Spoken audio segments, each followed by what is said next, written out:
Hey, this is Aze Gallo for ICMIZER, and in this video we're going to be going over a couple of the most common situations in Spin Go's and how to analyze them with ICMIZER 2. So, first thing we want to do when we're setting up these spots is make sure that we have the structure set up right. So here at the top left we can click here and see this dialog where we have all of these different options for different sites and different formats within those sites. So you have, most likely you're going to have your format in here, but if you don't, you can click here, create new, to create the new format and set it up. But right here we see the Spin Go 3 Max Hyper format, so we're going to select that one. And we can hover over that to see that the payouts are first 100%, so it's definitely the right format for us. We have 3 players, and the blinds are at 1020. Again, if the blinds for your particular site aren't in here, you can just click create new and enter in those blind levels and save it, and they'll be there whenever you need them again. So for the first hands, let's take a look at first hand of the tournament. Everyone has 500 chips.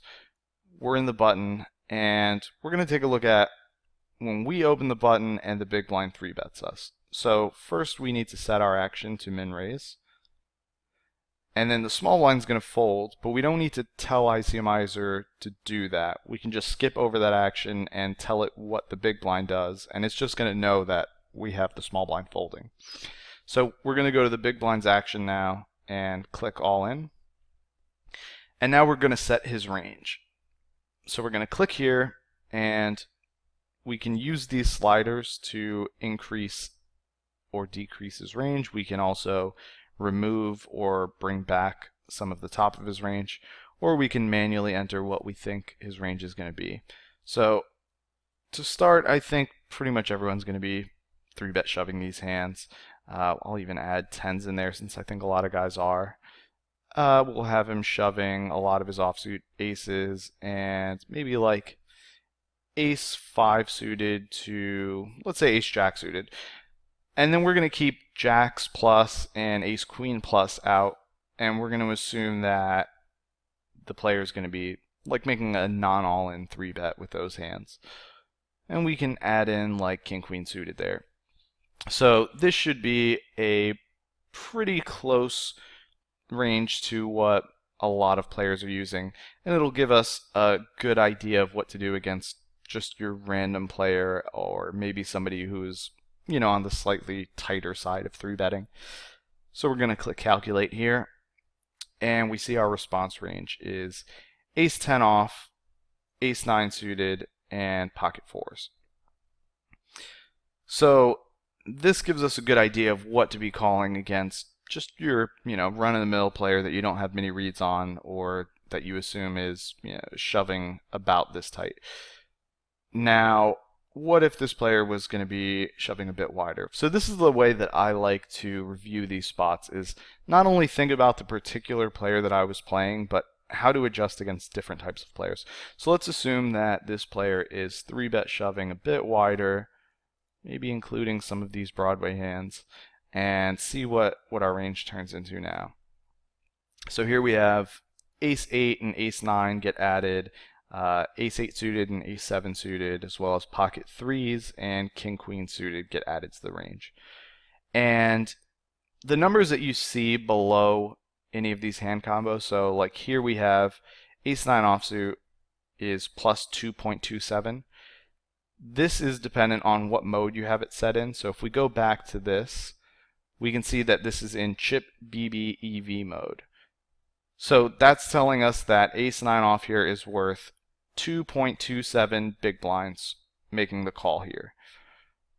And we can set this to like chip EV to see how many chips exactly it's worth. So that's 45.4.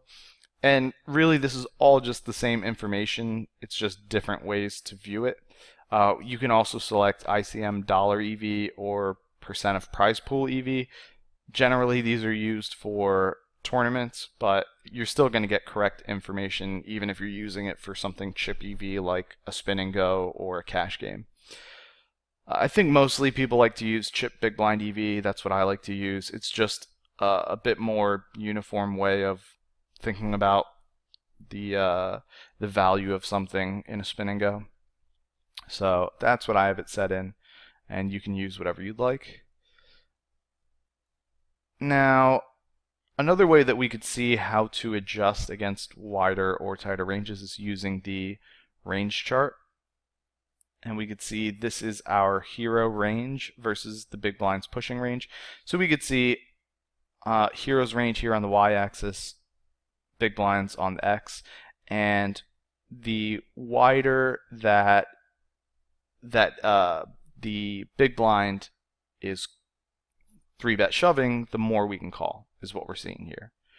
And then next we have the hand EV chart, which is giving us that information of what to do against a wider and wider big blind shoving range, but here it's just for our specific hand combo. So right now we're looking at ace-9 off, and if we wanted to look at a different hand, we could look at that and go back into here, and we see jack-9 suited versus the big blind's 3-bet shoving range. And we can get an idea for against which ranges jack-9 suited is going to be a profitable call. And we can see that up until the opponent range is 44.5%, it's not going to be a plus EV call, but as soon as he gets over that, it starts to become a plus EV call and keeps getting better and better. All right, so let's move now to the next hand, and we'll set this up as a small blind shoving against the button open. So button opens and we're in the small blind, considering what hands we can profitably 3-bet shove. So we don't need to only manually enter, we can use hand histories and import them. So I'm going to take this mock hand history here, we're going to copy this, and we're going to paste this in. And here we have it. The button is min raising, and we're in the small blind considering what to do. So firstly, you probably noticed that there's a lot more ranges to edit here than there was in the previous one. We only needed to worry about what the big blind was 3-bet shoving against us before. Now we need to account for what the button's going to be opening, what the big blind is going to be calling our shove with, what the button is going to be calling over the big blind's call of our shove, and then what the button's going to be calling when we shove and the big blind folds. So a lot more ranges to edit. Here, this is pretty close to what I think people are opening, so I'm not even going to bother changing this. And we'll take a look at what the big blind is going to be calling against our shove. So not this wide. Let's say he would call with something more like this, right? And next we're going to look at the button's overcalling range, which we see marked with that O. And it's not too important to get very precise with this range. The reason is, if the big blind is only calling 9.8% of the time, then the button's overcall is something that's going to happen very rarely. So making small changes, adding or subtracting a few combos isn't really going to change much. So for example, I think this is like fairly close to what the button's going to be calling, so I don't really think we need to change it. And next we're going to go into what the button calls when we shove and the big blind folds. And let's say this actually looks pretty close. Let's say he calls about like that. So we're going to take a look at what our range is now. And we see it's ace-10, ace-9 suited, pocket fours, and all of the suited broadways. So that's 11.9%. Now to illustrate what I was saying about the overcall not making too much of a difference here, let's select this and let's add in a few combos. So our range changed from 11.9 to 12.8, which basically it just added king queen offsuit, but we can see that it's 0.02 EV, so it's just barely gotten into the range there, and that was with making a pretty significant change to his strategy. So as long as you're not making, as long as the range that you're setting for the overcall isn't like really far different from what's actually happening in play, you're not going to get too much of a big difference in a chip EV format like Spin and Go's. So not too important to be precise there. I think we can move on to the next hand now. 15 big blinds we're going to set up for a button open shove. Just what hands we could consider shoving from the button.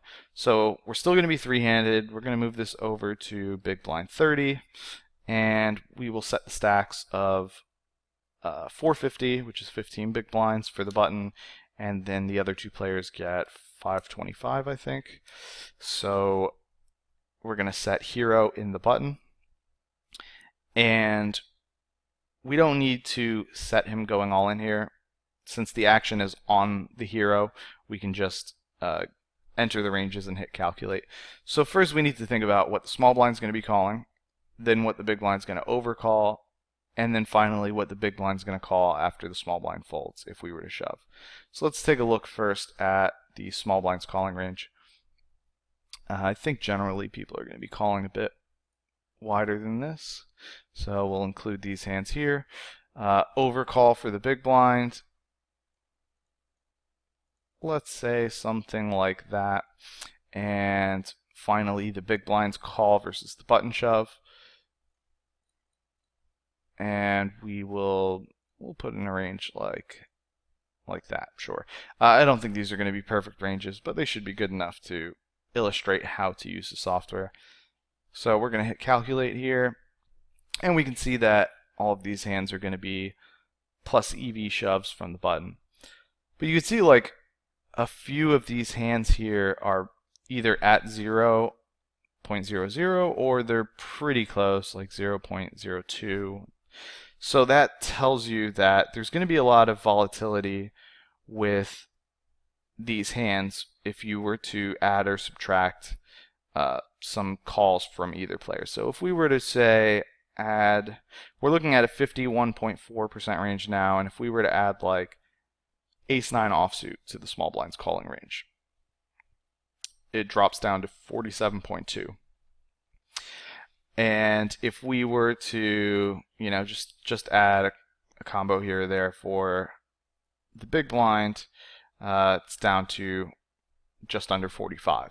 So with those ranges, it's important to pay attention to the EV of the combos you're looking at, because it could be that they're very prone to being removed from being a plus EV play if you're just a little bit wrong about your assumptions of the other player's ranges. So really good to play around and see how things change if you were to make some small changes in players' ranges there. Alright, I think we can move on now to the last hand that we're going to have here, which is going to be big blind 40. Let's do a small blind shoving into the big blind, and let's say it's 8 big blinds deep, right? So 8 big blinds here is going to be 320 for the small blind. That's going to be the hero. And then we need to split up 590 each for the remaining players. That totals to 1500 like we see here. And we're going to want to look at shoving blind versus blind. So at these low stack sizes, and especially since the small blind here is out of position, as opposed to if we were heads up where small blind would be in position post flop, at these very small stacks, this is going to be where this calculate Nash equilibrium button is really going to be worth a lot. So if you're playing against pretty good players and you get around this stack size, you're probably just going to want to go with something pretty close to this Nash equilibrium range. Since you're probably not going to be having a very big limping or min-raising range here. So we could see that this is the equilibrium range for shoving, and what this means is if our only plays here are to shove or fold, and we're not going to be doing any limping or min raising, and that's our strategy, then using this range, our opponent wouldn't be able to do any better than this specific range that the equilibrium tool has set for him. If he were to call any less or call any more, he would just be giving us more in EV. So that's a pretty powerful statement to make when you're playing against a pretty good player.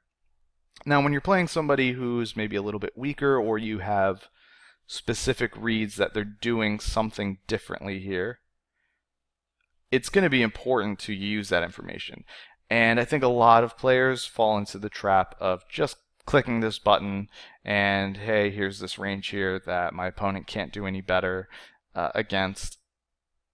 But if you have information, it's important to use it. So let's see how things change if, perhaps you're playing somebody who is calling a bit wider than this. Like maybe they're just being a little bit crazy and calling something like 52% here. So we can see this is our response range now, and that has a little bit more folding going on. And this shows you like just how minus EV, the other shoves that we had in there before at equilibrium are going to be performing when we know something about how the player is playing. And same thing if maybe compared to the equilibrium he was calling a little bit less because he just doesn't feel like calling you, maybe he thinks you're in it, then we can see that there's a whole bunch more hands that we can be shoving. So this is going to be like pretty important to do. When you have information on players and you're confident in your reads, you need to go with it. But if you're playing somebody who is pretty solid and you don't think you're going to be able to make perfect guesses about what they're doing, or you think they're just also playing an equilibrium strategy, then you're not going to want to do anything besides sticking with this when you're at this low stack size depth. Alright, so that should cover everything. If there's any questions or if you guys would like to see anything else, just feel free to leave that down at the comments below. And I hope this video was helpful, and I'll see you guys soon.